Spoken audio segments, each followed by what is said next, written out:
Hello folks, Pete here from Ashton's Cars. Today I'm with a 2014 Vauxhall Insignia that we're selling. We've had this car in part exchange from a local owner. It's done 113,000 miles and as you can see, it's finished in quite a nice metallic grey colour. I must be honest, I had to do a bit of a double take when it came in because I was looking at the logbook and I couldn't believe it only does under 100 grams per kilometre on CO2s. That might sound a bit boring and waffly, but what that actually equates to is this car has got free road tax. It's a low emission vehicle, but it's a 2-litre diesel. And you know, that really astonished me because we're used to having cars in with free road tax, little run-of-the-mill hatchback diesels, small things. But this is a really substantial car. It's quite a big motor, plenty of room for a family of 5, huge boot on it, massive. And fairly brisk as well with the 2-litre diesel, but it's the EcoFlex model, and that does have free tax. It's a 2014. If it was registered after 2016, it would not have free tax. It would actually be about £140 a year. But before they did the tax increases on the cars, there was a sweet spot for a couple of years where some of these bigger cars crept through with low emission engines in them. So it's got free tax, and I can't see that ever changing, to be honest with you, because I think the government aren't able to backdate it for some reason. So it'll always be a little bit of a sweet spot in terms of the age of the cars, this. So whilst that might not be the only reason you're looking for a car, it's certainly a good reason to buy one that's this sort of age if you're looking in this sort of price range. It's the earlier ones would have been more expensive on tax. The later ones again would have been more expensive. So 2014, 2015 Insignias get this sweet spot where they've got free tax. So back to this particular car. Well, it's in quite good shape. It's an EcoFlex design model, so it gets the alloy wheels on it, albeit they're only 16-inch wheels, so they do look quite lost in those arches. It's a big car, this is, but they do deliver a very comfortable ride because they've got, you know, smaller alloys mean thicker sidewalls on the tyres, and that does lead to better ride comfort. So it's quite a nice car to ride in. They come with a huge amount of spec, these cars do. I'm not a massive Vauxhall fan normally, but I do think these represent very good value for money now on the used market.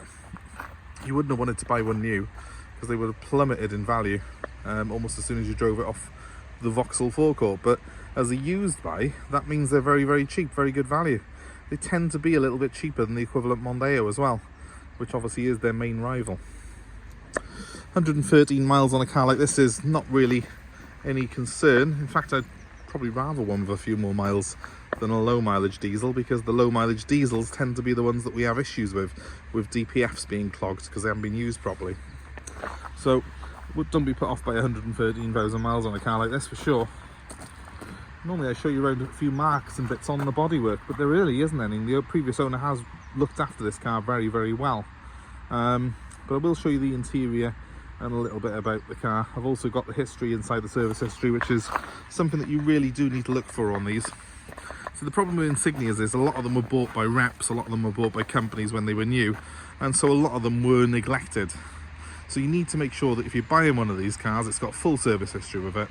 Also make sure that the dual mass flywheel is not making any vibrations or noises through the car. So I'll show you how to do that in just a second. But these are all very important matters if you're looking to buy a used Insignia. So back first, quite a big spacious room. We haven't had this car valeted, so there are a couple of marks on the seats at the moment, but it will clean up very, very well indeed. Quite a lot of room in the back of it. It's got ventilation in the back as well, so it's quite a decent spec in fairness to it. And yeah, I mean, there's not a lot to tell you about it. It's a straightforward car, this, but it's spacious. It's got a huge boot as well, which I won't bore you by showing you, but it's got room in there to put everything, including the kitchen sink. In the back, in the front of the car, quite a nice cockpit actually. It looks the part.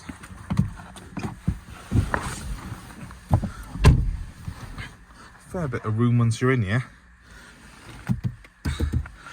I think the quality on these is much better than the early cars. The 2009s felt a bit tinny when you did that, but this actually feels really solid.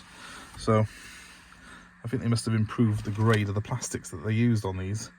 as time went on. You've got a really good sort of clear instrument binnacle there. There's a trip computer that if anything has got too much on it, it tells you everything this car's doing. It's also got a DAB stereo this particular car has, which is great, and a Bluetooth hookup for your mobile phone. Climate controlled air conditioning, and an electric handbrake, which you may not be a fan of or you may love depending on your preferences, but that's what it comes with. There's plenty of space. The wheel's quite a nice chunky design. It's trimmed in leather as well, being a design spec.